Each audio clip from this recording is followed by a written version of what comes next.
जादू एक बहुत ही कमाल की चीज है जिसे देखकर हम बहुत खुश और आश्चर्यचकित हो जाते हैं। हमने बचपन से लेकर कई जादू देखे जिसमें एक लड़की को दो लड़कियों में बदलना और लड़की को टेबल पर से गायब करना। लेकिन क्या आप जानते हैं कि जादूगर हमारी आंखों को धोखा देके हमें मूर्ख बनाते। जो आसान जादू होते उसकी ट्रिक तो हमें समझ में आ जाती है, लेकिन कई ऐसी ट्रिक भी होती है जिसे 10 बार देखने के बाद भी हम समझ नहीं पाते। तो दोस्तों आज की इस वीडियो में हम आपको बड़े बड़े जादूगरों के द्वारा किए गए जादू का कुछ ऐसा सीक्रेट बताने वाले हैं जिसके बारे में जानकर आपकी होश उड़ जाएंगे। तो वीडियो को अंत तक जरूर देखना। Cutting and half. दोस्तों केविन चिंग्स अमेरिका के एक बेहतरीन जादूगर है। उनका सबसे मशहूर जादू है एक आदमी को बीच में से काट कर उसे वापस जोड़ देना। जैसा कि आप इस वीडियो में देख सकते हैं, केविन अपने असिस्टेंट को बीच में से पूरा काट देते हैं, लेकिन वो फिर भी जिंदा है। यह असिस्टेंट पूरी तरह कट चुका है ये दिखाने के लिए असिस्टेंट और टेबल के बीच में से हाथ भी निकाल कर दिखा देते हैं और कुछ ही देर में केविन अपने स्पेशल टूल का इस्तेमाल करके उसे वापस जोड़ देते हैं और वो असिस्टेंट चलने और कूदने लगता है। दोस्तों ये जादू सच में हैरान कर देने वाला है। आप सोच रहे होंगे कि आखिर केविन ने ये कमाल का जादू कैसे किया।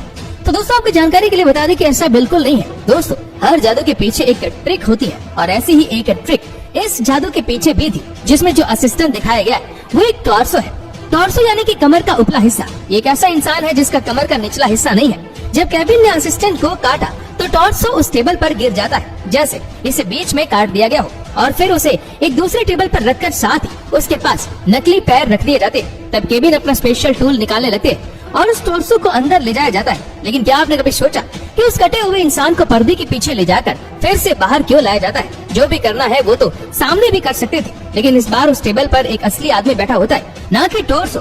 वो आदमी ठीक उसी तरह बैठा होता है जिस तरह वो कटा हुआ इंसान पहले वाला आदमी था, और मुंह पर मास्क होने के कारण उन दोनों में हमें फर्क समझ में नहीं आता। फिर केविन वो असिस्टेंट को स्पेशल टूल से ठीक करने की एक्टिंग करते हैं और वो आदमी खड़ा होकर चलने कूदने लगता है और इसे देखकर हम चौंक जाते हैं। दोस्तों रेजर ब्लेड के बारे में तो हम सब जानते हैं कि अगर इसका सही से इस्तेमाल ना किया गया तो इतनी खतरनाक दुर्घटना हो सकती है। लेकिन जापान के जादूगर टेम्पा रेजर ब्लेड से ऐसा जादू दिखाते हैं जिसे देखकर आप चौंक जाएंगे। सबसे पहले टेम्पा जज के पास चेक करवाते हैं कि ब्लेड असली है। फिर टेम्पा के पास ऐसी कई सारे ब्लेड हैं जिनको वो निगल लेते हैं, और ब्लेड को निगलने के लिए वो जूस भी पी लेते हैं जिससे ऑडियंस को यकीन हो जाता है। लेकिन कुछ ही देर बाद टेम्पा वो सारे ही ब्लेड एक धागे से बंधे हुए अपने मुंह से निकालने लगते हैं। ऐसे में आप सोच रहे होंगे कि टेम्पा ब्लेड को निकलने के बाद वापस कैसे मुंह से निकालते हैं। तो चलिए इसका राज जानते हैं।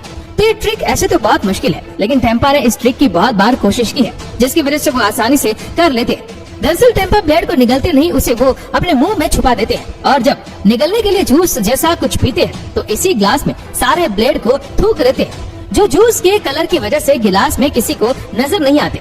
अगर आपको मेरी बात पर यकीन नहीं हो रहा है तो आप इस वीडियो को गौर से देखिए, तो आपको ग्लास के अंदर वो सारे ब्लेड नजर आएंगे। अब आप सोच रहे होंगे कि अब सारी ब्लेड थूक दी है तो धागे से बंधी हुई ब्लेड बाहर कैसे निकाल रही है? इसका जवाब छुपा है टेम्पा के मुंह में। टेम्पा जादू शुरू करने से पहले ही अपने मुंह में नकली ब्लेड का एक पैकेट छुपा के रखते हैं। वो बाद में अपने मुंह के बीच लाकर एक एक करके बाहर निकालते हैं। टेम्पा ने इस ट्रिक को कई बार ट्राई किया है, इसीलिए आप घर पर कभी ट्राई मत करना। दोस्तों ये ट्रिक खतरनाक होने के साथ साथ आपको उलझन में भी डाल सकती है, और इस ट्रिक में आप देख सकते हैं कि किस तरह से एक आदमी पूरी ताकत से अपने सर पर ड्रिल मशीन चला रहा है। हालांकि उसे खरोच तक नहीं आती, मानो उसकी बॉडी स्टील की बनी हो और उसे कोई फर्क ही नहीं पड़ रहा हो। असल में दोस्तों ये ट्रिक बहुत ही सावधानी और समझदारी से करनी पड़ती है, और इसका सीक्रेट ये है कि जादूगर जो ड्रिल ब्लेड यूज कर रहा है वो कोई आम ड्रिल ब्लेड नहीं होती। ये ड्रिल ब्लेड आम ड्रिल ब्लेड से काफी अलग डिजाइन की होती है। इस ड्रिल ब्लेड का सिरा नुकीला नहीं होता, वो ऊपर से सपाट होता है जिससे वो जादूगर के शरीर के पार नहीं जा सकती। लेकिन बहुत ही ज्यादा जोर लगाने पर शायद ये उसके शरीर में घुस सकती है। तो आप बिल्कुल भी इसे ट्राई मत करना। दोस्तों आपको कौन से जादूगर की ट्रिक सबसे ज्यादा पसंद आई कमेंट करके जरूर बताना।